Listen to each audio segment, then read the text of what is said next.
नमस्कार। नमन India mathematics channel में आपका स्वागत है।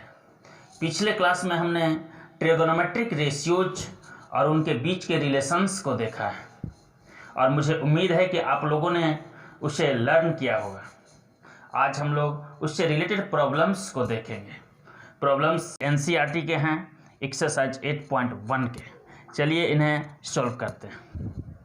Exercise 8.1 question number 1। In triangle ABC right angled at B, AB is equal to 24 centimetre, BC is equal to 7 centimetre, determine sin A cos A, sin C cos C। इसका solution देखते हैं। एक triangle ABC है, हमने ABC एक triangle बना लिया right angled at B। Question में दिया हुआ है AB 24 सेंटीमीटर, हमने AB को 24 सेंटीमीटर और BC को 7 सेंटीमीटर लिखा। Given in right triangle ABC, AB is equal to 24 centimetre, BC is equal to 7 centimetre. Pythagoras theorem लगाते हैं। पाइथागोरस थ्योरम में AC square is equal to AB square plus BC square. AC is equal to हो गया under root AB square plus BC square. हमने AB और BC दोनों का values put किया और सॉल्व करके आया 25, यानी AC 25 सेंटीमीटर हुआ। अब फाइंड करने के लिए कह रहा है साइन A cos A, तो ये साइन A होता है क्या, P/H। तो यहाँ पर साइन A एंगल A के लिए P है BC यानी परपेंडिकुलर BC है और H AC, तो ये हो गया BC/AC यानी 7/25। cos A ये बेस बाय हाइपोटेनस होता है, तो एंगल A के लिए बेस हो गया AB और हाइपोटेनस तो AC ही है, तो ये AB/AC हुआ यानी 24/25। सेकेंड वन है इसमें साइन C यानी एंगल C के लिए अगर हम देखें तो परपेंडिकुलर हो जाएगा AB और हाइपोटेनस तो AC ही रहेगा यानी AB/AC 24/25। cos C base by hypotenuse, तो यहाँ बेस हो गया BC, हाइपोटेनस AC यानी BC/AC ये हो गया 7/25। Question number 2। इन फिगर 8.13 यानी फिगर यहां दिया हुआ है, find tan P minus cot R। tan P और माइनस cot R फाइंड करना है। तो यहाँ जो गिवन है उसको देख लेते हैं। गिवन यहाँ पर है PQ 12 सेंटीमीटर, PR 13 सेंटीमीटर। हम QR फाइंड कर लेते हैं। ये पाइथागोरस थ्योरम का यूज करेंगे और QR स्क्वायर इक्वल टू हो गया PR square minus PQ square. QR हो गया under root PR square minus PQ square. हमने PR और PQ का वैल्यू पुट किया तो ये आ गया अंडर रूट 25 यानी 5 सेंटीमीटर आ गया। तो इस तरह से हमको QR मिला 5 सेंटीमीटर। अब हम लोग tan P और cot R फाइंड कर लेंगे। tan P एंगल P के लिए परपेंडिकुलर हो गया QR और बेस हो गया PQ यानी QR/PQ, तो ये हो गया 5/12। और cot R यानी कि बेस बाय परपेंडिकुलर, तो एंगल R के लिए बेस हो गया QR, परपेंडिकुलर हो गया PQ यानी QR/PQ यानी 5/12। इस तरह से हम लोग tan P minus cot R करते हैं तो ये 5/12 माइनस 5/12 ये 0 हो जाता है। Question number 3। If sin A is equal to 3/4 calculate cos A and tan A। Given sin A is equal to 3/4।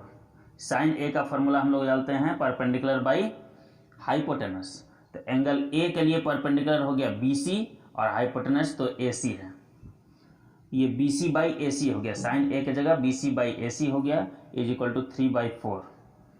फिर ये 3/4 जो है ये सिंपलेस्ट फॉर्म में रेशियो है, तो BC का एग्जैक्ट वैल्यू 3 और AC का एग्जैक्ट वैल्यू 4 नहीं होगा, इसका कुछ मल्टीपल्स हो सकते हैं। इसलिए हम लोग BC को 3K मान लेंगे और AC को 4K मान लेंगे। यहाँ पर K कोई भी पॉजिटिव नंबर हो सकता है।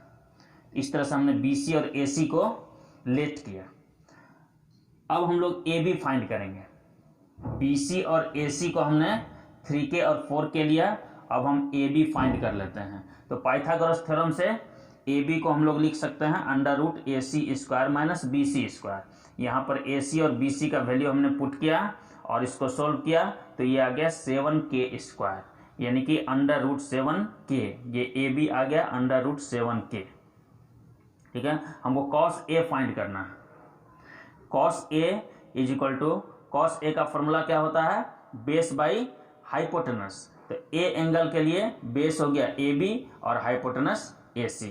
तो ये ए बी बाई ए सी यानी root 7k by 4k, root 7/4 हो गया। और tan ए की बात करें तो एंगल ए के लिए परपेंडिकुलर हो गया बी सी और बेस हो गया ए बी, यानी B C by A B, यानी 3k by root 7k। k cancel होता है तो ये 3/√7 हो गया। नंबर 4 और 5 आसानी से सोल्व किया जा सकता है। हम क्वेश्चन नंबर 6 देख लेते हैं। If angle A and angle B are acute angles such that cos A is equal to cos B, then show that angle A is equal to angle B।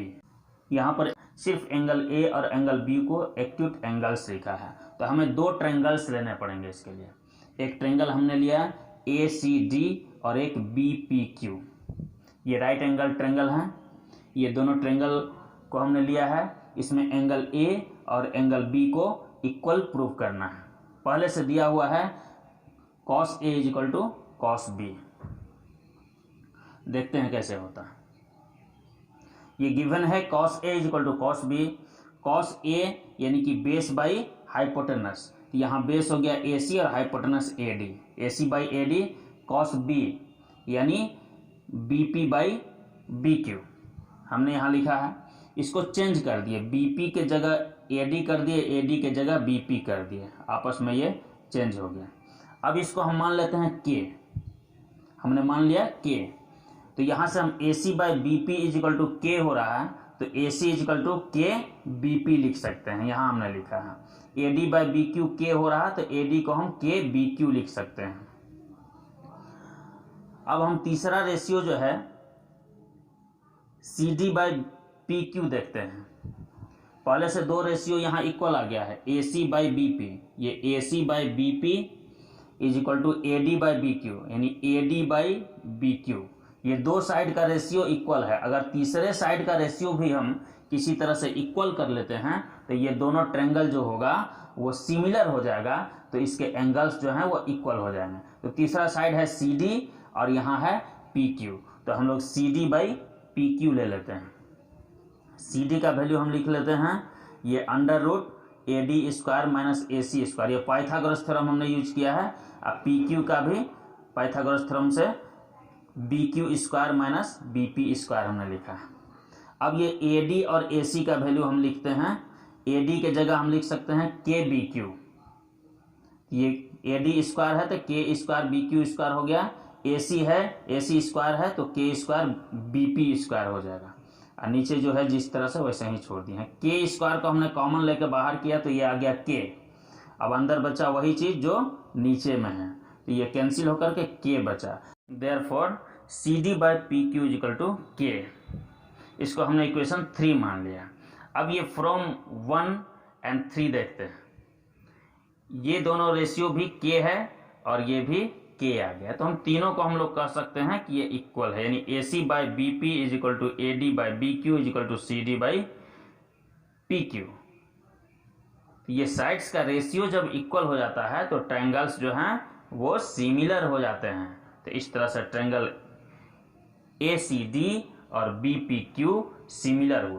हमने यहाँ लिखा है triangle ACD is similar to triangle BPQ।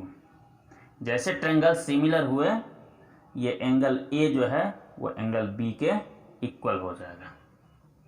Question number 7 आप खुद से try करेंगे। मैं question number 8 देख लेता हूँ। If 3 cot A is equal to 4, check whether 1 minus tan square A by 1 plus tan square A is equal to cos square A minus sine square A और not. तो हमने एक triangle ABC लिया। इसमें angle ए के लिए A B base हुआ, B C perpendicular हुआ और ए सी हाइपोटेनस हुआ। यहाँ गिवन है 3 cot A = 4, इसको हम लिख सकते हैं cot A = 4/3। cot A का फॉर्मूला है बेस बाई परपेंडिकुलर = 4/3। हम डायरेक्ट B = 4 और P = 3 नहीं ले सकते हैं, क्योंकि यहाँ पर 4 का कोई मल्टीपल हो सकता है, 3 का कोई मल्टीपल हो सकता है। इसलिए हम B को अगर 4K और P को 3K मान लें, जहाँ पर कि कोई भी पॉजिटिव नंबर हो सकता है K, तो ये सही होगा। B = 4K, P = 3K। अब पाइथागोरस थ्योरम लगाएंगे, hypotenuse = under root perpendicular square plus base square. यहाँ पर हम परपेंडिकुलर और बेस का वैल्यू यहाँ पुट कर लेते हैं और इस तरह से हमको हाइपोटेनस मिल जा रहा है 5K। तो अब हम tan A फाइंड कर लेते हैं। परपेंडिकुलर बाई बेस, परपेंडिकुलर है 3K, बेस है 4K, हमने यहाँ लिखा, ये आ गया 3/4। cos A base by hypotenuse, base दिया हुआ है पहले से 4K और हाइपोटेनस अब यहाँ जस्ट हमने फाइंड किया है 5K, तो यहाँ से आ गया ये 4K/5K यानी 4/5। उसी तरह से साइन A की बात करें तो ये हो गया परपेंडिकुलर बाय हाइपोटेनस, परपेंडिकुलर पहले से 3K दिया हुआ, ऊपर देख सकते हैं यहाँ 3K, और ये 5K हमने हाइपोटेनस फाइंड किया है, तो ये हो गया 3/5। अब हम इन वैल्यूज को LHS और RHS में पुट करके देख लेते हैं इक्वल आता है या नहीं। LHS 1 - tan² A 1 + tan² है। हमने tan A का वैल्यू 3/4 फाइंड किया था, हमने इसमें पुट किया और इसको आगे सॉल्व किया। सॉल्व करने पर हमें मिला 7/25, ये LHS हुआ। अब हम RHS को सॉल्व करते हैं, यह है cos² A - sin² A। cos A का वैल्यू 4/5 है, इसका स्क्वायर हो गया। sin A का वैल्यू 3/5 है, इसका स्क्वायर हुआ। इसको सॉल्व करने पर हमें आया 7/25, यानी कि LHS और RHS दोनों इक्वल हो गया। तो हम कह सकते हैं कि 1 - tan² A 1 + tan² A = cos² A - sin² A। Question number 9 आप खुद से ट्राई करेंगे। हम क्वेश्चन नंबर 10 देख लेते हैं। In triangle PQR right angle at Q, PR + QR = 25 cm and PQ = 5 cm. Determine the value of sin P, cos P and tan P. Solution, यहाँ पर एक ट्रायंगल PQR है, ये राइट एंगल है Q पर। एंगल P के लिए अगर हम देखें तो PQ बेस है और QR परपेंडिकुलर है, PR हाइपोटेनस है। यहाँ क्वेश्चन में दिया हुआ है PR + QR = 25 centimetre and PQ = 5 centimetre. अगर हम PR को अगर हम K सेंटीमीटर ले लें तो QR का वैल्यू क्या हो जाएगा 25 - K सेंटीमीटर। तो PR और QR को हमने K के टर्म में लिख लिया है। अब हम लोग पाइथागोरस थ्योरम का यूज करके K का वैल्यू फाइंड कर लेते हैं। तो ये पाइथागोरस थ्योरम हो गया PR² = PQ² + QR²।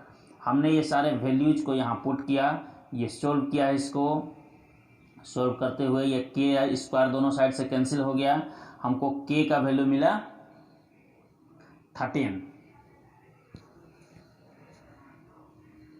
अब K का वैल्यू जैसे हमको मिला, अब हम आसानी से PR का वैल्यू फाइंड कर सकते हैं। PR = K था तो PR = 13 सेंटीमीटर हो गया। QR था 25 - K यानी 25 - 13, तो ये हो गया 12 सेंटीमीटर। तो इस तरह से हम साइन P QR/PR यानी 12/13 फाइंड कर सकते हैं। cos P PQ/PR यानी 5/13 लिख सकते हैं इसको, एंड tan P का वैल्यू PQ/QR यानी 5/12। अब क्वेश्चन नंबर 11 को समझने के लिए कुछ यूजफुल फैक्ट्स को देख लेते हैं। अगर थीटा का वैल्यू 0 से लेकर के 90 डिग्री तक होता है तो इस केस में साइन थीटा का वैल्यू हमेशा 0 से लेकर 1 तक होता है, यानी 1 से बड़ा नहीं हो सकता है और 0 से छोटा नहीं हो सकता है। उसी तरह कॉस थीटा का भी वैल्यू 0 से लेकर 1 तक होगा। tan थीटा का वैल्यू 0 या 0 से बड़ा होगा। उसी तरह cot थीटा का वैल्यू भी 0 या 0 से बड़ा होगा। sec थीटा की बात करें तो ये 1 या 1 से बड़ा होगा इसका वैल्यू, और cosec थीटा की बात करें तो ये भी 1 या 1 से बड़ा होगा। तो इस बेसिक फैक्ट्स का यूज करके हम लोग क्वेश्चन नंबर 11 समझने का प्रयास करते हैं। ये है क्वेश्चन नंबर 11। इसमें ट्रू और फॉल्स बताना है। क्वेश्चन नंबर 1 कह रहा कि the value of tan a is always less than 1। ये गलत है, क्योंकि हमने अभी जस्ट देखा है tan थीटा का वैल्यू 0 या 0 से बड़ा कोई भी नंबर हो सकता है। तो ये गलत हुआ, फॉल्स हो गया ये। सेकंड है sec a is equal to 12/5। इसका न्यूमरेटर बड़ा है, डिनोमिनेटर छोटा है, यानी ये वैल्यू 1 से बड़ा होगा। और sec थीटा का वैल्यू भी अभी हमने जस्ट देखा है कि 1 या 1 से बड़ा ही होता है। तो इस तरह से हम कह सकते हैं कि ये ट्रू है। यहां कह रहा cos a is the abbreviation used for cosecant of angle a। ये गलत है। cos a जो है वो कोसाइन ऑफ a का एब्रीविएशन है। पहले ही हम लोग फर्स्ट क्लास में देखे थे ये चीज। तो ये हो गया फॉल्स। उसके बाद है cot a is the product of cot and a। ये भी गलत है, ये प्रोडक्ट नहीं होता है। ये cot a cot of angle a हुआ, एंगल a का कोटेंजेंट फाइंड करते हैं वो हुआ। ये cot और a का ये प्रोडक्ट नहीं होगा। sin theta is equal to 4/3 for some angle theta. ये 4/3, इसको अगर हम डिवाइड करते हैं, ये न्यूमरेटर बड़ा है, डिनोमिनेटर छोटा है, तो ये नंबर 1 से बड़ा आ जाएगा। sin थीटा का वैल्यू 1 या 1 से छोटा ही होता है, तो ये गलत हो गया। आज भर के लिए बस इतना ही। आप स्वस्थ रहें, प्रसन्न रहें, आपका दिन शुभ हो। धन्यवाद।